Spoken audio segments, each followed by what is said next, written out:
జుబ్లీహిల్స్ ఉప ఎన్నికలకు సంబంధించి ఎలక్షన్ కమిషన్ మొత్తం సర్వం సిద్ధం చేసింది. ఇప్పుడు ప్రస్తుతం నేను కోట్ల విజయభాస్కర్ రెడ్డి స్టేడియంలో ఉన్నాను. చూస్తున్నారు కదా, మొత్తం ఓవరాల్ కదా ఎలక్షన్ సిబ్బంది తమకు కేటాయించిన పోలింగ్ సామాన్లకు సంబంధించి అంతా బస్సులోకి వెళ్ళడానికి, ఆ పోలింగ్ బూత్లకు వెళ్ళడానికి మొత్తం సర్వం సిద్ధం చేసుకుంటున్న పరిస్థితి. ఒక్కొక్క పోలింగ్ బూత్కి సంబంధించి దాదాపు 4 ఈవీఎంస్ ఉంటాయి. అసలు ఈ ఈవీఎంస్ ఎట్లా పనిచేస్తాయని చెప్పేసి ఇక్కడ ఒక డెమో కూడా అరేంజ్ చేశారు. దానికి సంబంధించి మనతో మాట్లాడడానికి ఆఫీసర్స్ కూడా ఉన్నారు. మేడం, ఎట్లా ఒకసారి చెప్తారా దానికి సంబంధించి? డిస్ప్లేలో ఇప్పుడు ప్రస్తుతానికి మనకు 59 మంది కంటెండర్స్ ఉన్నారు కదండి, కంటెస్టింగ్ క్యాండిడేట్స్. ఈ క్యాండిడేట్స్కి సంబంధించి 4 బ్యాలెట్ యూనిట్లు ఇవ్వడం జరిగింది.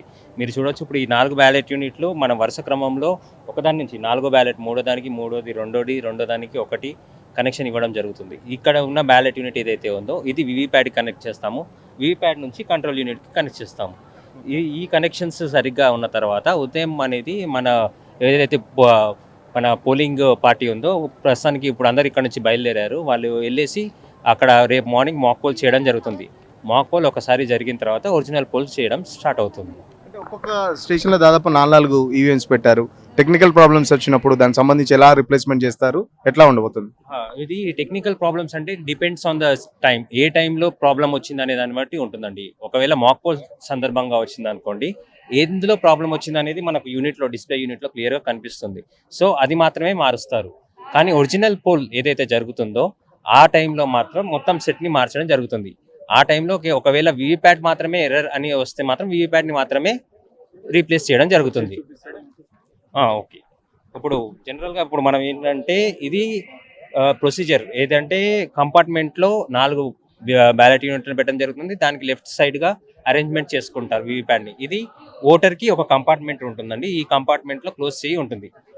ఈ కంట్రోల్ యూనిట్ అనేది మాత్రం మన పోలింగ్ పార్టీ ఎవరైతే ఉన్నారో వాళ్ళ హ్యాండ్ ఓవర్లో ఉంటుంది.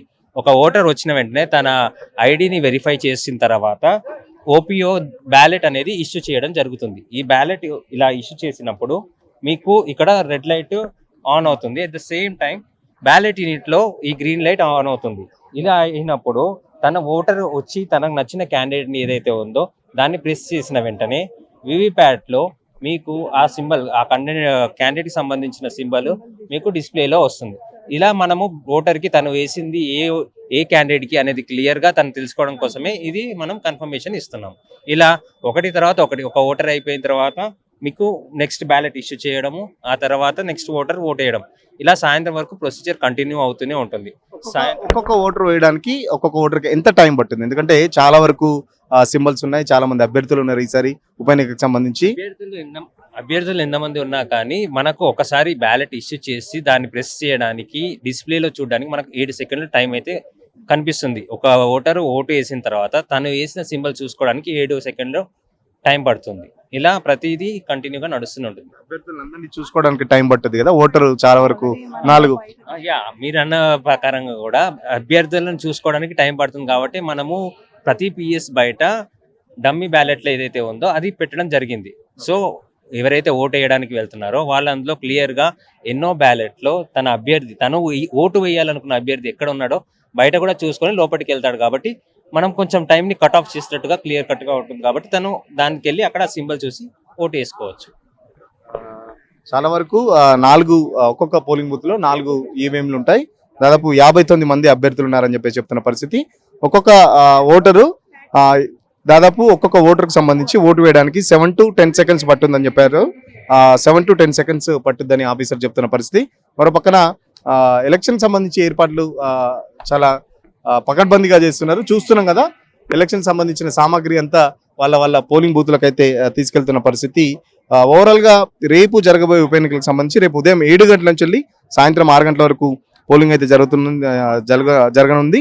జుబ్లీహిల్స్ ఉప ఎన్నికకు సంబంధించి మొత్తం ఏర్పాట్లన్నీ పూర్తి చేసిందని చెప్పుకోవచ్చు. ఇప్పటికే ఈసీ అయితే దాదాపు జుబ్లీహిల్స్ లో 4 లక్షల పైగా ఓటర్లు, 4,136,360 మంది ఓటర్స్ ఉన్నారు. ఎన్నికల బరిలోకి సంబంధించి 58 మంది అయితే బరిలో ఉన్నట్టు తెలుస్తుంది. ఒకరు నోటా ఉంటారు. సో 407 పోలింగ్ కేంద్రాలను అయితే ఇప్పటికైతే ఏర్పాటు చేయడం జరిగింది. సో ఒక్కొక్క పోలింగ్ కేంద్రానికి 4 ఈవీఎంలు అంటే 59 సంబంధించి అభ్యర్థులు ఉన్నారు కాబట్టి 58 మంది అభ్యర్థులు ఒకరు నోటా ఉన్నారు కాబట్టి సో 4 ఈవీఎంలు ఒక్కొక్క పోలింగ్ బూత్ అయితే అవసరం పడుతుంది. సో యూసుఫ్ కూడా ఇక్కడ ఈ కోట్ల విజయభాస్కర్ రెడ్డి నుంచి పోలింగ్ కేంద్రాలన్నింటికి ఇప్పటికే పొద్దు నుంచి ఆల్రెడీ స్టార్ట్ అయింది. ఈవీఎం సంబంధించి అన్ని తరలిస్తున్నారు. సో చాలా వరకు ఇప్పటికే పోలింగ్ బూత్లకు సంబంధించి అందరూ తీసుకెళ్లడం జరుగుతుంది. రేపు మొత్తం పొద్దున పకడ్బందీగా పోలింగ్ సంబంధించి ఏర్పాటు చేయడానికి అయితే దాదాపు 3000 మంది సిబ్బందితో పాటు ఇటు 2000 మంది పోలీస్ సిబ్బంది కూడా దాదాపు 5000 మంది సిబ్బందితో పోలింగ్ సంబంధించి ఏర్పాట్లు అయితే ఈసీ అయితే మొత్తం ఏర్పాటు చేసింది. దాదాపు 400 పోలింగ్ బూత్ లో దాదాపు 226 సమస్యాత్మక కేంద్రాలను అయితే గుర్తించడం జరిగింది. టోటల్ రేపు జూబ్లీహిల్స్ పరిధిలో 144 సెక్షన్ ఉంటుంది. ఈసారి మొట్టమొదటిసారిగా డ్రోన్స్ కూడా ఈ ఎన్నికల సరళి ప్రక్రియను పర్యవేక్షించడానికి డ్రోన్లను కూడా యూజ్ చేస్తున్నట్టు ఇప్పటికే ఈసీ ప్రకటించింది. ఇప్పటికే ఆల్రెడీ 103 మంది ఓట్లు ఏదైతే ఏజ్డ్ పర్సన్స్ ఉన్నారో వాళ్ళు ఏజ్డ్ కానీ డిసేబుల్డ్ పర్సన్స్ ఓటరు కేంద్రానికి రాకుండా ఉన్న వాళ్ళు అప్లై చేసుకున్న ఓట్లు ఇప్పటికే 103 మంది తమ హోమ్ బ్యాలెట్ అని చెప్పేసి ఈసారి హోమ్ బ్యాలెట్ ద్వారా తమ ఓటు హక్కునైతే వినియోగించుకున్నారని చెప్పుకోవచ్చు. ఇప్పటివరకైతే పోలీసులు కూడా 230 మంది రౌడీ షీటర్ను బైండ్ ఓవర్ చేశారు. మోడల్ కోడ్ ఆఫ్ కండక్ట్ ఎవరైతే ఆక్రమించిన 27 మంది కేసులు అయితే 27 మందిపై కేసులు కూడా ఇప్పటికే బుక్ చేయడం జరిగింది. సో ఇప్పటి వరకు ఎలక్షన్ కమిషన్ దాదాపు ప్రచార టైంలో దాదాపు 3,60,00,000 పైగా నగదును కూడా స్వాధీనం చేసుకున్నారు. సో చాలా పకడ్బందీగా అయితే ఈసీ ఏర్పాట్లు చేస్తున్నది. ఆ సిబ్బంది కూడా చూస్తున్నాం వల్ల పోలింగ్ సంబంధించిన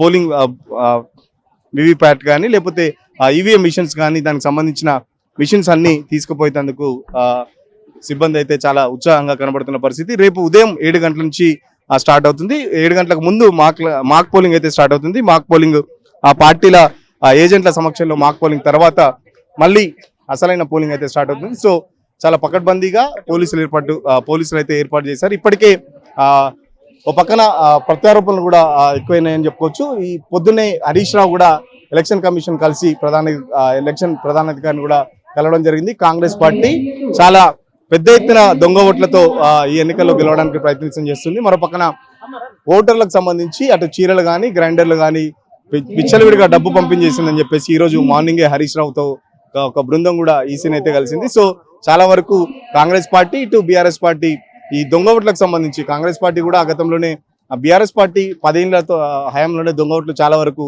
నమోదయ్యని చెప్పేసి కాంగ్రెస్ పార్టీ చెప్తుంది. కేవలం ఈ 2 సంవత్సరాల్లోనే కాంగ్రెస్ పార్టీ చాలా వరకు దొంగ ఓట్లు నమోదు చేసుకున్నారు. చాలా మంది ఎందుకంటే ఫేస్ రికగ్నిషన్ ఓటర్ కార్డు మీద ఉన్న ఏదైతే ఫేస్ రికగ్నిషన్ కన్ఫర్మ్ చేసుకున్న తర్వాతనే అతన్ని పోలింగ్ బూత్ లోకి అలౌ చేయాలని చెప్పేసి ఇప్పటికే హరీష్ రావు కానీ బీఆర్ఎస్ పార్టీ ఎలక్షన్ కమిషన్ కి అయితే విజ్ఞప్తి చేసిన పరిస్థితి. చాలా వరకు రేపు పోలింగ్ బూత్ కి సంబంధించి అయితే మొత్తం ఏర్పాట్లు అయితే పూర్తయినాయని చెప్పొచ్చు. రేపు ఉదయం 7 గంటల నుంచి స్టార్ట్ అయిన పోలింగ్ దాదాపు 6 గంటల వరకు పూర్తిగా ఉంది. 6 గంటల తర్వాత ఎవరిని అనుమతించారు. 6 గంటల లోపల పోలింగ్ బూత్ లోపల ఎవరైతే ఉన్నారో వాళ్ళందరి మాత్రం ఓటేయడానికి అనుమతిస్తుందని చెప్పొచ్చు. ఖచ్చితంగా జూబ్లీహిల్స్ ఉప ఎన్నికలకు సంబంధించి మాత్రం చాలా పకడ్బందీగా ఈసీ అయితే ఏర్పాటు చేసిందని చెప్పొచ్చు. చూద్దాం ఒకసారి మనం బస్సు దగ్గరికి వెళ్ళి అక్కడ ఈ ఈవీఎం సంబంధించి ఎట్లా తీసుకెళ్తున్నారో వాళ్ళని అడిగే ప్రయత్నం చేద్దాం. నా వెనకాల చూస్తున్నారుగా బస్సులలో మొత్తం తమకు సంబంధించిన సామాగ్రితో పోలింగ్ సిబ్బంది అయితే పోలింగ్ కేంద్రాలకు వెళ్తున్న విజువల్ చూస్తున్నాం. మొత్తం బస్సులన్నీ దాదాపు రెడీగా ఉన్నాయి. రెడీగా ఉన్న వెహికల్స్ అయితే మొత్తం ఇప్పుడు చూస్తున్నాం కదా మన పోలింగ్ సిబ్బందికి సంబంధించి ఒక్కొక్క రూట్ లో ఒక్కొక్క సంబంధించి రూట్ కు ఒక బస్ అయితే ఇచ్చిన పరిస్థితి. సో ఆ రూట్ కి సంబంధించిన ఆ ఏరియాలో ఉన్న పోలింగ్ బూత్లన్నీ ఆ పోలింగ్ బూత్ నెంబర్ వైజ్ గా అక్కడ వాళ్ళందరినీ డ్రాప్ చేసుకుంటూ వెళ్తుంది. ఖచ్చితంగా పోలీస్ సిబ్బంది కూడా ఉంటారు. ఎందుకంటే పోలీస్ సిబ్బంది లేకుండా బస్సులు అయితే కదిలే ప్రసక్తి ఉండదు. సో పోలీస్ సిబ్బంది కూడా చాలా ఉత్సాహంగా వెళ్తున్న పరిస్థితి. తమ పోలింగ్ సిబ్బంది పోలింగ్ సామాన్తో పాటు చాలా ఉత్సాహంగా వెళ్తున్న పరిస్థితి. దాదాపు 2 సంవత్సరాల తర్వాత బై ఎలక్షన్ వచ్చింది. ఉప ఎన్నిక జూబ్లీహిల్స్ మాగంటి గోపీనాథ్ మరణం తర్వాత ఉప ఎన్నిక రావడంతో సో సిబ్బంది అంతా చాలా ఉత్సాహంగా కనిపిస్తున్న పరిస్థితి. ఓవరాల్ గా చూస్తుంటే మొత్తం సిబ్బంది అయితే ఇక్కడ నుంచి కోట్ల విజయభాస్కర్ రెడ్డి స్టేడియం నుంచి తమ పోలింగ్ బూత్లకైతే తరలి వెళ్తున్న పరిస్థితి. 11 రేపు పోలింగ్, 14వ తారీఖు